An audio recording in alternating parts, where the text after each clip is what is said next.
Halo, Selamat pagi, selamat bertemu kembali dengan Arseni dan saya istrinya. Makasih, bangga banget Bapak. Baik, mari kita akan mulai pelajaran ini. Kita bersatu hati dalam doa. Tuhan Yesus, kami mengucap syukur kalau pada pagi hari ini kami kembali boleh mendengar bagian dari firman Tuhan dan kami mau belajar bersama-sama. Kiranya Tuhan yang bekerja di dalam hati kami sehingga kami mengerti bukan atas hikmat kami tetapi karena pimpinan Roh Kudus. Berdoa untuk kami berdua yang akan menyampaikan materi, tetapi juga berdoa untuk setiap murid kami yang akan mengikuti pelajaran ini, bahkan mungkin orang-orang lain yang menyaksikan video yang kami tayangkan ini. Kiranya Tuhan memberkati dan memberi pengertian. Di dalam nama Tuhan Yesus kami berdoa. Amin. Amin. Pelajaran yang membuat kita ingat pada bahwa kita akan mengalami suatu saat itu. Semua orang tidak terkecuali gitu ya, yang pernah ada di bumi ini gitu, yaitu kematian. Iya, begitu. Ini kayaknya dalam baru judul aja udah berat gitu kayaknya dibacainnya ya. Karena semua orang kayaknya nggak mau gitu ngebayangin mati gitu. Iya, ya itu ya. Baru beberapa minggu lalu kita belajar soal tubuh kebangkitan itu ya. Boro-boro mikirin kayak gitulah gitu ya, lulus kuliah belum, nikah belum, punya anak belum. Kalau punya anak masih umur segini, kayak umur baru segini gitu ya. Mungkin nanti kalau udah kelas dewasa wanita A gitu ya kita bolehlah pikir-pikir gitu ya, karena rambut udah mulai putih gitu kan. Kalau sekarang mah aduh, kita masih ganteng, masih cantik, di masa muda gitu. Terus kita mikirin mati. Gitu. Tidak menarik. Tapi ini penting karena ya gimana lagi ya, kita akan menghadapi gitu. Kita akan melalui itu. Dan secara faktanya kan banyak orang ya yang nggak tahu bahwa tiba-tiba dia mati. Itu dia mati. Misalnya ada orang lagi ngisi bensin gitu, terus tiba-tiba ada mobil penjahat masuk gitu, terus dadar dan dia nggak sengaja kena peluru, nggak sengaja mati, tapi dia mati toh, gitu ya. Padahal dia lagi ngisi bensin, nggak ada hubungannya gitu, nggak ada hubungannya. Sering juga kita dengar cerita-cerita seperti itu ya.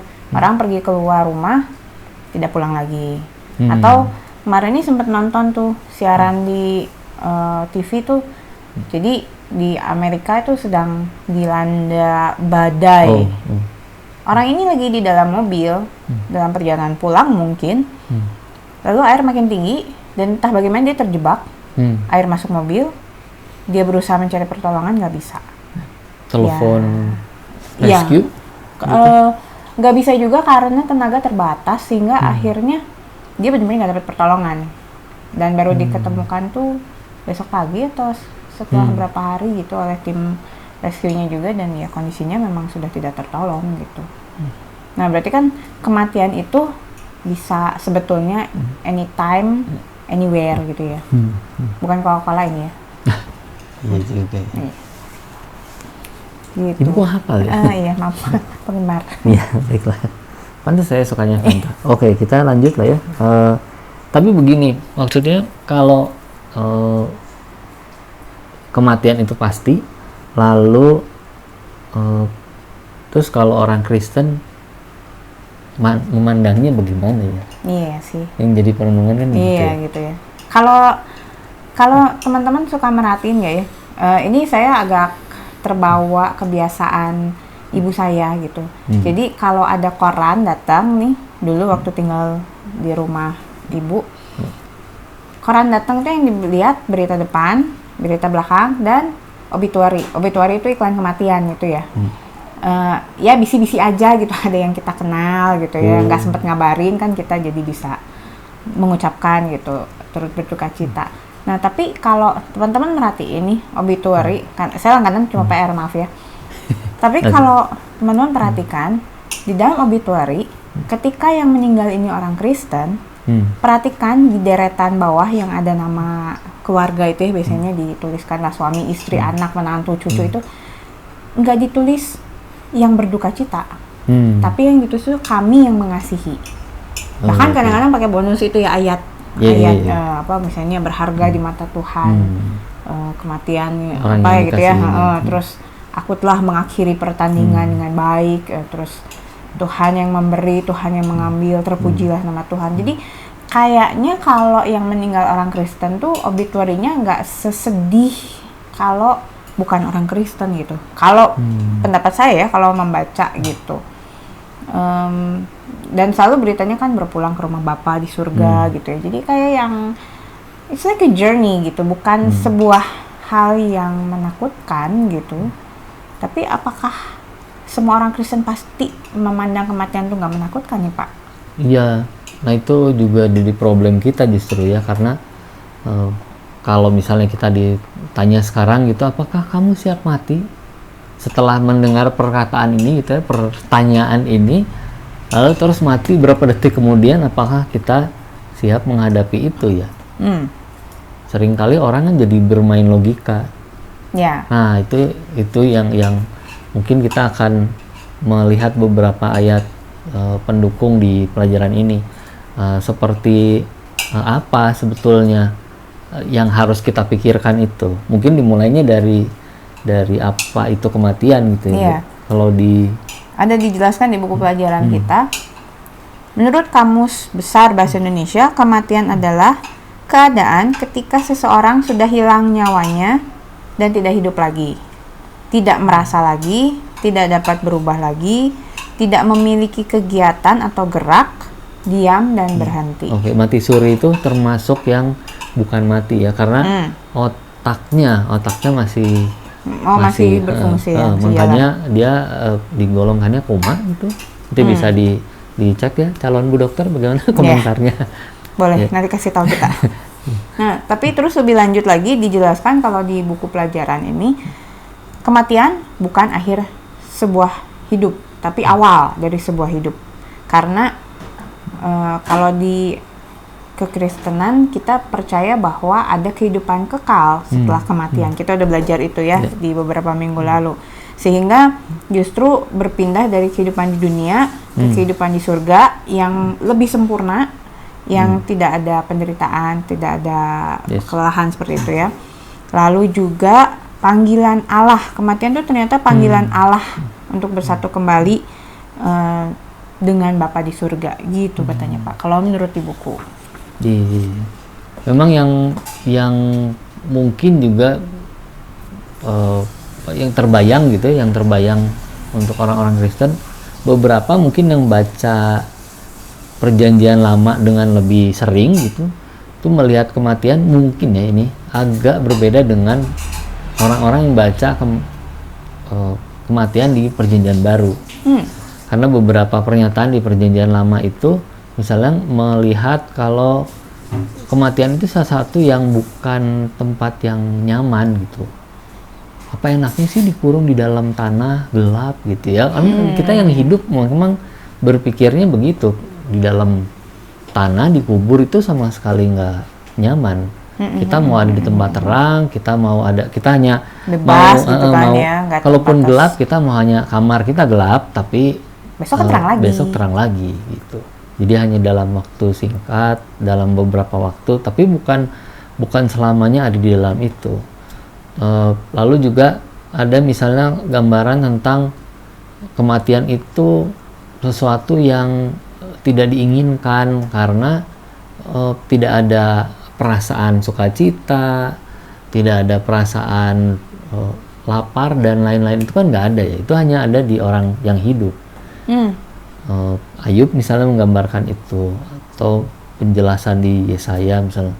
Tapi ada juga memang di Perjanjian Lama seperti Daniel misalnya bilang bahwa orang yang mati itu sebetulnya tidur gitu, nanti dia akan bangun lagi, satu saat akan dibangunkan Tuhan. Tapi itu lompatan iman yang jauh banget. Dan sedangkan begitu masuk di Perjanjian Baru, kita dimulai dari Injil itu akhirnya kan perjalanan Tuhan Yesus di kayu salib itu ya. Di kayu salib itu ada pernyataan luar biasa yang nggak pernah ada di Perjanjian Lama. Tuhan Yesus bilang waktu ke orang yang di sebelahnya itu, begitu orang itu ngakui bahwa Tuhan Yesus, kalau engkau datang kembali sebagai Mesias, dia bilang waktu itu kalau datang dengan kemuliaanmu itu, yang orang di sebelah kanan yang disalib itu ingatlah akan aku gitu ya. Terus Yesus bilang saat ini juga. Hari ini juga gitu, mereka kan mati berapa jam kemudian, nggak lewat hari itu ya. Hari ini juga engkau bersama-sama dengan aku di Firdaus. Itu satu gambaran bahwa orang yang mati, yang percaya kepada Tuhan Yesus sebagai Tuhan, sebagai Mesias itu juru selamat ya, dia akan punya jaminan itu. Dan itu yang memang menjamin gitu, menjamin bahwa bahkan orang-orang yang nanti kita baca lagi di selanjutnya tentang Paulus, tentang pernyataan Paulus, bahwa orang-orang yang sudah percaya kepada Tuhan Yesus, bahkan sebelum ada Tuhan Yesus, sebelum kematian Tuhan Yesus di kayu salib, itu bisa diselamatkan gitu, karena iman kepada Allah Yahweh Elohim. Nah, jadi dasar bahwa Tuhan Yesus yang mati sebagai juru selamat itu membuat kehidupan bukan saja orang yang percaya pada Yesus selamat, tapi juga orang yang di perjanjian lama yang kalau nggak gitu kan ya, nabi-nabi itu gimana ya? Kalau mereka kan nggak tahu Tuhan mereka Yesus belum melihat Yesus, nggak mengalami ya. Ya. Jadi mungkin itu yang membedakan gitu ya. Kalau misalkan orang di perjanjian lama bilang kematian itu seperti sesuatu yang tidak menyenangkan, karena mereka memang tidak menerima, belum mendengar langsung gitu ya janji tentang itu ya. Beda dengan kita sekarang yang sudah hidup setelah Yesus, kita bisa lihat di dalam Alkitab ada jaminan gitu. Sehingga itu yang harusnya membedakan cara pandang kita sekarang terhadap kematian juga ya. Iya. Nah, lalu kalau misalkan kematian itu tidak menakutkan gitu ya, terus kita sudah punya jaminan hidup yang kekal, ya berarti sekarang kita hidup di dunia apa dok? Cuma menunggu waktu gitu, menunggu sampai Tuhan panggil, nggak usah ngapa-ngapain, atau ngapain? Memang sih kita punya ini ya, maksudnya teman-teman pasti sekarang misalnya mengejar karir, mencari kemapanan mungkin secara finansial, mencari pasangan hidup misalnya. Tapi apakah itu memang tujuan apa yang harus kita lakukan itu selama kita di dunia sampai Tuhan panggil nanti, atau gimana? Di beberapa tahun lalu ada istilah itu yang muncul itu hyper grace gitu. Jadi kalau grace itu apa? Anugerah ya. Anugerah yang sangat berlimpah-limpah itu ditujukan untuk orang-orang Kristen saja gitu dibilangnya.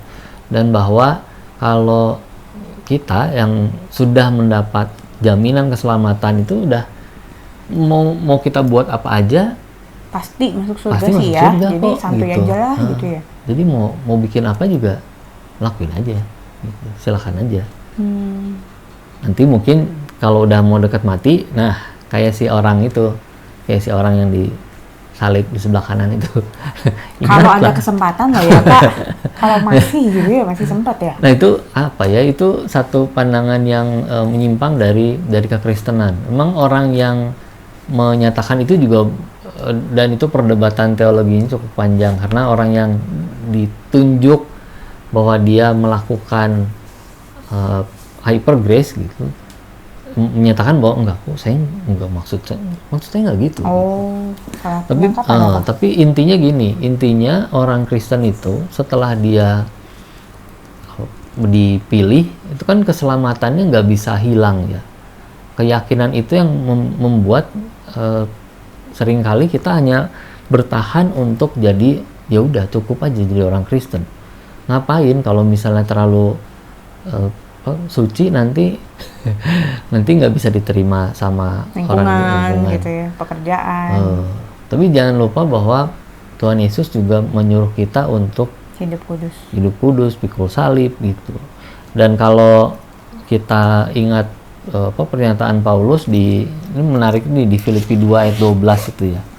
Filipi 2 ayat 12 bilang kalau yang namanya orang Kristen itu dia bukan hanya dapat keselamatan terus udah gitu diem-diem aja, tapi dia harus bekerja di dalam keselamatan yang sudah dia dapatkan itu ya. Dibilang, hai saudara-saudaraku yang kekasih, kamu senantiasa taat.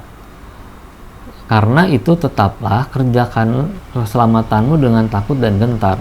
Bukan saja seperti waktu aku masih hadir, tetapi terlebih pula sekarang waktu aku tidak hadir. Jadi waktu ada pemimpin-pemimpin rohani, kita bekerja dengan giat, tapi setelah mereka nggak ada, kita harus terus melakukan itu. Intinya adalah kita harus terus melakukan kegiatan mengerjakan keselamatan itu. Mengerjakan keselamatan kayak piye gitu ya. Mencari amal juga gitu kumaha ya gitu ya. Nah, salah satunya yang Yakobus ajarkan. Misalnya di Yakobus 2 ayat taruhlah misalnya di yang ayat 26 gitu ya. Yakobus 2 ayat 26 bicara tentang mengasihi sesama. Mengasihi sesama dibilang sebab seperti tubuh tanpa roh adalah mati, demikianlah juga iman tanpa perbuatan-perbuatan adalah mati. Ini bicara tentang kalau iman kita pada Yesus Kristus, iman pada Juru Selamat, tapi lalu hidup kita tidak mencerminkan keimanan itu, buat apa iman itu? Seharusnya kalau kita beriman pada Yesus Kristus bahwa Dia adalah Juru Selamat, kita juga harus terus menghidupi iman itu. Kalau Tuhan Yesus bilangnya, kalau engkau adalah sahabatku maka engkau akan menuruti perintahku, ya lakukan itu. Apa yang diperintahkan ya. Oh, jadi menarik juga ya. Jadi hidup di dalam dunia nggak boleh hanya sekedar menunggu ya.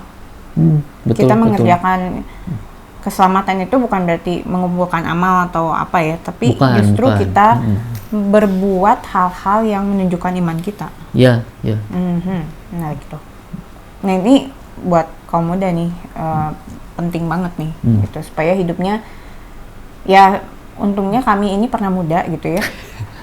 Pernah juga sih mengalami masa-masa seperti itu yang fokusnya dipikirnya untuk saya dan saya, tetapi ternyata kita harus mengerjakan keselamatan itu. Nah, kalau gitu ya, harusnya idealnya orang Kristen nggak takut mati dong ya? Iya, harusnya iya. Nah, karena fokusnya tuh bukan lagi mati kan? Mati kan kita udah pasti nih. Jadi waktu orang tanya, kamu nggak takut mati? Kenapa harus takut mati gitu? Betul nggak sih? Betul nggak? Lu nggak? Tapi kalau ditanya misalnya itu seperti pertanyaan yang tadi gitu, kalau nggak takut mati jadi siap mati sekarang? Kalau Tuhan memang menginginkan kita mati sekarang, terus emang kenapa? Masalahnya nggak semua orang Kristen juga begitu kan? Iya, seringkali orang berpikirnya itu ya. Kita merasa bahwa apa yang misalnya aduh, waktu dulu saya pernah pacaran dengan si Anu dan itu kasihnya dia gitu ya, cintanya dia tuh kayaknya masih bayang-bayang gitu ya. Terus sampai sekarang belum pernah ketemu lagi sama orang yang kayak gitu. Jadi masih dalam pencarian percintaan yang penuh liku-liku. Terus ditanya, kamu siap mati nggak sekarang? Masih mencari. Nah itu ya, itu tuh jadi ada yang belum selesai gitu. Padahal kan kasih Allah waktu kita ada di surga, ada di Firdaus itu, udahlah nggak ada yang bisa menggantikan itu. Nah. Dan kehidupan kita selama masih di dunia ini kan mengarah ke sana itu. Jadi waktu Tuhan panggil kita lebih cepat, justru sebetulnya kita bersukacita ya. Kan nggak ada persoalan. Yang ada persoalan tuh di orang-orang yang ditinggalkan itu ya. Iya, betul. Jadi, aduh si Anu gitu. Misalnya ada Glenn itu kan. Iya, mendadak banget itu ya. Meninggalnya mendadak banget. Masih ada anak. Anaknya baru umur berapa hari? Belum itu 1 bulan. Kalaupun paling tua sebulan. Dan wah, begitu Glenn meninggal tuh semua orang kaget. Kenapa sih kok bisa secepat itu? Kalau itu penyakitnya ini kok nggak bisa kok gitu ya. Bisa kok pengobatan ini, dan semua orang gitu ya. Dan bukan hanya semua penggemar, mungkin orang-orang di dekatnya juga termasuk istrinya itu ya. Merasa, loh, oh Tuhan panggil cepat banget gitu. Kayak seharusnya bukan ini waktunya gitu. Nah itu kan yang dibeban, yang berpikir terbeban begitu besar, kita yang ditinggalin. Maksudnya para fans ya, saya nggak merasa ditinggalkan sih. Saya mengagumi itu hebat memang dia, tapi ya sampai saat itu aja, sampai karyanya aja gitu. Jadi masalahnya bukan, memang seharusnya balik lagi ya, kita sudah terima janji itu kan ya, dan seharusnya kematian hanya dipandang sebagai sebuah proses pindah gitu ya. Di buku kita juga dijelaskan seperti itu. Makanya tadi dibilang panggilan Allah. Panggilan Allah untuk bersatu kembali dengan pencipta kita gitu. Nah, sehingga kalau misalkan ya kami berharap sih teman-teman punya pandangan yang benar tentang hal ini, punya pengertian yang benar, sehingga menganggap kematian itu bukan sesuatu yang menakutkan. Memang waktu beberapa hari lalu itu sempat saya ngobrol-ngobrol dengan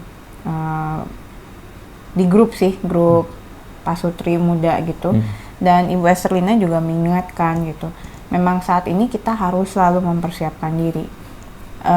Jujur aja pandemi ini lumayan banyak kejutan gitu ya, orang-orang yang dikasihi bisa betul. Terambil begitu cepat gitu ya.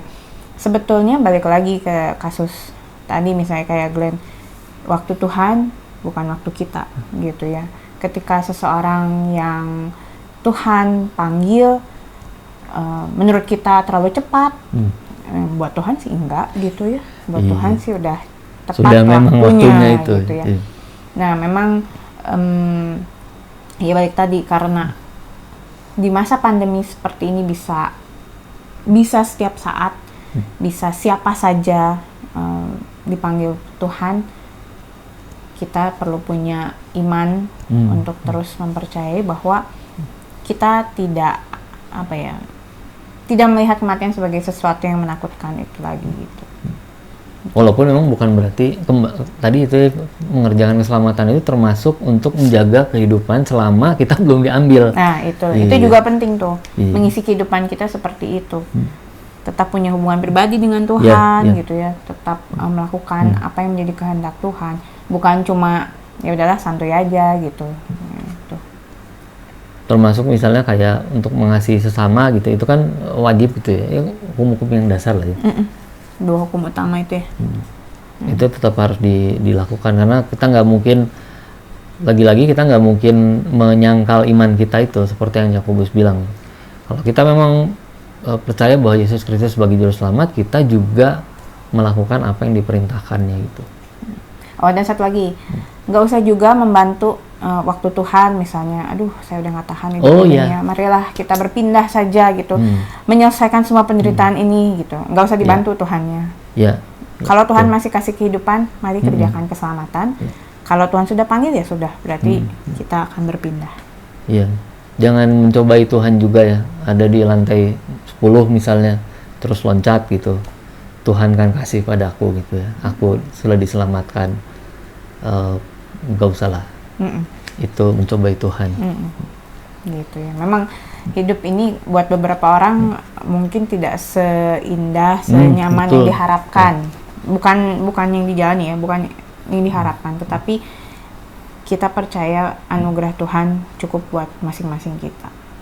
Amin. Begitu. Mantap. Baik, mari kita berdoa, Pak. Berdoa buat semua murid kita ini. Tetap semangat. Tetap semangat. Tetap terus pegang itu ya, firman Tuhannya ada di Alkitab biasa atau di handphone, tetap dibaca. Jangan kasih kendor. Betul. Terus kayak Ipin loh, maaf. Mari kita berdoa, Pak. Kita berdoa. Terima kasih Bapa di surga atas peneguhan Tuhan kepada kami semua melalui firman Tuhan yang kami dengar, yang Tuhan nyatakan kepada kami pada kesempatan ini. Kiranya setiap firman yang keluar tidak akan kembali dengan sia-sia, tapi boleh dipakai Tuhan untuk menumbuhkan kerohanian kami masing-masing dan untuk menambah iman kami, pengharapan kami kepada janji Tuhan bahwa setelah kematian kami tidak perlu khawatir akan hidup kekal yang sudah menanti kami bersama-sama dengan Yesus Kristus Tuhan kami di surga. Terima kasih Bapa, kami menyerahkan seluruh murid yang mendengarkan ini, biarlah dalam damai sejahtera sukacita daripada Tuhan seluruh paparan ini bisa diterima dengan baik. Terima kasih Bapak, pertemukan kami kembali di minggu depan dengan kasih yang daripada Tuhan, dengan kesetiaan yang mau kami berikan kepada Tuhan sebagai wujud kami mengasihi Engkau sebagai Tuhan dan Juru Selamat kami. Terima kasih Bapak di surga, untuk kesempatan ini kami serahkan seluruh ucapan syukur dan doa kami dalam nama Tuhan Yesus. Amin. Amin. Terima kasih. Terima kasih. Sampai minggu depan. Tuhan Yesus memberkati.